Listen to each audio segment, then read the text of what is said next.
நம்மோடு அரசியல் விமர்சகர் நந்தகுமார் இணைந்திருக்கிறார். சார், தொடர்ச்சியாக இப்போ வேலுச்சாமி கூட ஒன்று குறிப்பிட்டார். இது திராவிடத்திற்கு வேட்டு வைக்கிற பொங்கலாக இருக்கும். ஆட்சி அதிகாரத்தில் பங்கு கொடுத்தால் அவர்கள் ஆளுங்கட்சி, இல்லை என்றால் எதிர்கட்சி வரிசைக்கு செல்வார்கள் என்று சொல்றார். இப்போ இரண்டு கட்சிகளுக்கு இடையிலான மோதல் முற்றிக்கொண்டு இருக்கிறது அல்லது மோதல் பெரிதாகிக் கொண்டே வருகிறது என்று எடுத்துக்கொள்ளாமா? எது இந்த மோதலுக்கான பின்னணி என்ன சார்? பழைய ஒரு படத்துல தான் அந்த காலத்து வீரப்பா சொல்லுவாரு, சபாஷ் சரியான போட்டி அப்படின்பாரு. அந்த மாதிரி இப்போ திமுகவுக்கும் காங்கிரஸுக்கும் உள்ளார பெரிய ஒரு போட்டி நடந்துகிட்டு இருக்கு. யாருனால யாரு ஜெயிக்கிறாங்க அப்படின்ட்டு நம்ம ஒரு நடுநிலையா வெளியே இருந்து பார்க்கும்போது, கடந்த 2-3 தேர்தலுக்கு முன்னாடி வரைக்கும் கூட்டணி கட்சியா இருக்கிறவங்க பிரதான கட்சியை சார்ந்து இருந்தாங்க. இப்ப இந்த கடந்த 2 தேர்தலா, குறிப்பா 2021, 24 தேர்தல வச்சு பார்க்கும்போது கூட்டணி கட்சிகள்னாலதான் திமுக பலமா இருக்கிறது அப்பட்டமா தெரியுது. அப்ப நமக்கே இந்த உண்மை தெரியும் போது காங்கிரஸ்காரங்களுக்கு தெரியாம இருக்காது. அதோட மட்டும் இல்லாம காங்கிரஸ் மத்தியில ஆட்சியில் இருக்கும் போது ரொம்பவே அழுத்தம் கொடுத்து தங்களுக்கு வேணுங்கக்கூடிய இலாக்கா அமைச்சர்களை வாங்கி அதுல பெரிய அளவுக்கு மத்தியில அதிகாரத்திலையும் ஆட்சியிலையும் இருந்து கோலேச்சியவங்க திமுக. காங்கிரஸை பெரிய அளவுக்கு பயன்படுத்தினவங்க. இன்னைக்கு காங்கிரஸ் திமுகவினுடைய பலம் குறைஞ்சிருந்து இன்னைக்கு அவங்களுடைய வாக்கு வங்கியான அரசாங்க ஊழியர்கள் வாக்கு வங்கி கூட பெருத்தளவுக்கு சேதாரமாயிருக்கு அவங்க நிறைவேற்றப்படாத வாக்குறுதியினால. அப்ப இன்னைக்கு அவங்களுக்கு பெரிய சப்போர்ட்டா இருக்கிறது மைனாரிட்டியினுடைய வாக்குகள்.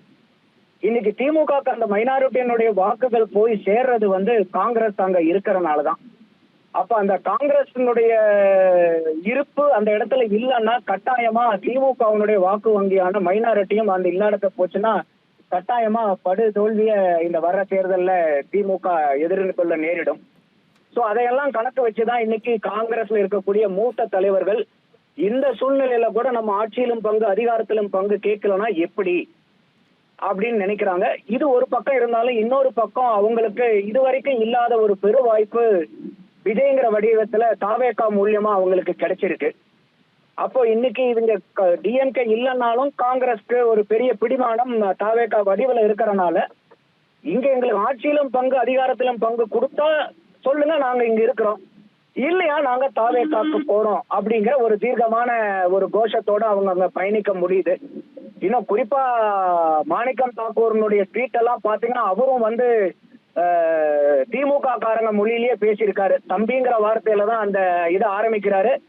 இன்னும் அவருடைய ட்வீட்டை இன்னும் ஒரு படி மேல போய் அல்ற செல்ற ஐடி விங் மாதிரிலாம் நம்ம இருக்கக்கூடாது, ரொம்ப நாகரீகமா இருக்கணும் அப்படிங்கிற அளவுக்கு ஒரு பெரிய பதிலடியை இன்னைக்கு காங்கிரஸ்காரங்க, அதே மாதிரி ஐயா வேலுச்சாமி அவர்களும் இன்னைக்கு ஒவ்வொரு பராசக்தியை வச்சு கூட அவங்க ஒரு பெரிய பொலிட்டிக்கல் மைலேஜ் எடுக்கலான்னு பார்த்தாங்க. நம்ம படத்தை பார்க்கிற போது அது பராசக்தி படம் திமுகவுக்கு ப்ராபகண்டாவா இருக்கிறத விட நாம் தமிழர் கட்சிக்கு அதிகமான ப்ராபகண்டா படமா இருக்கு. அதோட மட்டும் இல்லாம ஐயா திருச்சி வேலுசாமி அவர்கள் அந்த பராசக்தி படத்தை பார்த்துட்டதுக்கு அப்புறம் வெளியே அவர் பேட்டி கொடுத்தது, இந்த அளவுக்கு இந்தியை எதிர்த்து போராடணும்னு சொல்லி காங்கிரஸ் மேல பழிய போடுறாங்களே, ஐயா கலைஞர் படிச்சு பட்டம் வாங்கலையா, அவருடைய பேரன் ஹிந்தி தெரிஞ்சனால மத்திய அரசாங்கத்தில் அமைச்சர் ஆகிறதுக்கு அத்தனை தகுதி இருக்குன்னு சொல்லி வக்காலத்து வாங்கலையான்னு பெரிய அளவுக்கு திமுக மேல அவங்க அவங்களுடைய திமுகவுடைய இந்தி எதிர்ப்புங்கிறது பெரிய இரட்டை நிலைப்பாடு உள்ளார உட்பட வைக்க வேண்டியது. அவங்களுடைய இந்திய எதிர்ப்புங்கிறது ஒரு நியாயமான இந்திய எதிர்ப்பே இல்லைங்கிறத ஒரு மண்பான புறத்தை போட்டு உடைக்கிற மாதிரி ஐயா திருச்சி வேலுசாமி அவர்கள் போட்டு உடவுடன் உடைச்சிட்டாரு. அப்ப எல்லா இடத்துலயுமே இன்னைக்கு காங்கிரஸ் அவங்க திமுகவை பெரிய அளவுக்கு எதிர்க்கிறதுக்கு தயார் ஆயிட்டாங்கன்னு தான் பாக்குறோம். இது சாதாரணமா இருக்கக்கூடிய ஒரு புகைச்சல் மாதிரி தெரியல. இது அந்த புகைச்சல் அதிகமாகி இப்ப பற்றி எரியக்கூடிய நெருப்பா மாறி இருக்கிறதா தான் நம்மளால பார்க்க முடியுது. மகேஷ், நன்றி சார். இது புகைச்சல் இல்ல, பெரும் நெருப்பா மாறி இருக்கிறது, விரிசல் உறுதிங்கிறத நோக்கி போயிட்டு இருக்கிறதா சொல்றீங்க. இந்த பண்டிகை நாட்களை முன்னிட்டு வில்லா மனைகளை முன்பதிவு செய்து ஸ்டாம்ப் டியூட்டியில் 50% வரை தள்ளுபடி பெறுங்கள். Premium villa plots across Tamil Nadu from 4.5 lakhs to 3 crores. One layer G Square. For details call 89397 5009.